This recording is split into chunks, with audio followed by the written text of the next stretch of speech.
আমি এখানে অঙ্কনের কাছে আসি। অঙ্কন, এটা তো মানে এসআইআর চালু হচ্ছে যে আশঙ্কাটা এ রাজ্যের শাসক দলের তরফ থেকে শুরু থেকে করা হচ্ছিল, স্বয়ং তৃণমূল সুপ্রিমো যিনি এ রাজ্যের মুখ্যমন্ত্রী তিনি বলেছিলেন যে আসলে বিহার হচ্ছে বাহানা, বাংলা হচ্ছে নিশানা, কারণ বাংলায় পরের বছর ভোট রয়েছে।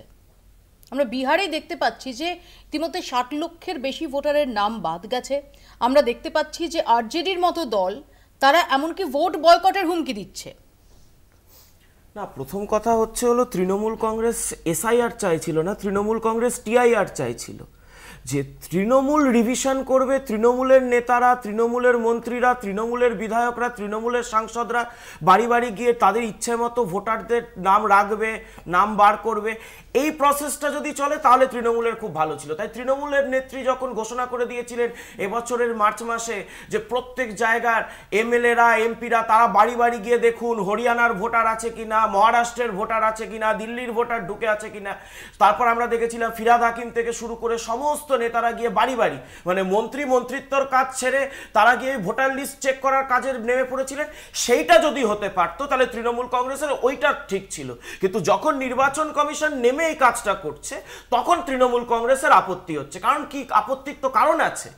কারণ এই যে নির্বাচন কমিশন নেমে যদি এইরকম করে একটা ইন্টেন্সিভ রিভিশন যদি শুরু হয়ে যায়, তাহলে আমরা যেমন দেখেছিলাম অনুপ্রেরণার ছোঁয়ায় দ্বিজেন মুখোপাধ্যায় 3 বছর মানে মৃত্যুর 3 বছর পর টুক করে স্বর্গ থেকে নেমে এসে বিধাননগরের পৌরসভার নির্বাচনে এসে অনুপ্রাণিত হয়ে ভোটটা দিয়ে গেছিলেন।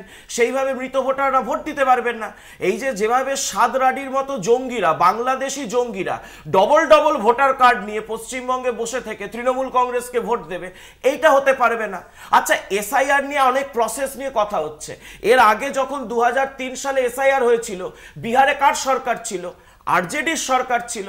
সেই সময় কতজন বিএলও নিযুক্ত করা হয়েছিল? আজকে যা নিযুক্ত করা হয়েছে তার 40% বিএলও নিযুক্ত করা হয়েছিল। কতদিনের মধ্যে কাজ শেষ করা হয়েছিল? 28 দিনের মধ্যে কাজ শেষ করা হয়েছিল। কতজন নাম বাদ গেছিল?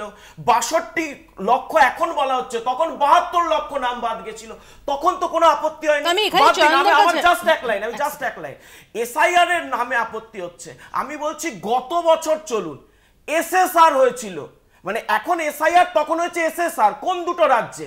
যে দুটো রাজ্যে কংগ্রেস ক্ষমতায় এসেছে। একটা হচ্ছে কর্ণাটক। শুধুমাত্র কর্ণাটকে 32 লক্ষ নাম বাদ হয়েছিল। কারুর বিরোধিতা দেখেছিলেন না, কারণ কংগ্রেস এসেছে, তো কংগ্রেসের জেতার পরিস্থিতি ছিল। চলে যান তেলেঙ্গানা, 2023-এ 45 দিনের মধ্যে 42 লক্ষ নাম বাদ গেছিল তেলেঙ্গানায়। জিতেছে কে? বিজেপি তো পর্যুদস্ত হয়েছিল, জিতেছিল তো কংগ্রেস।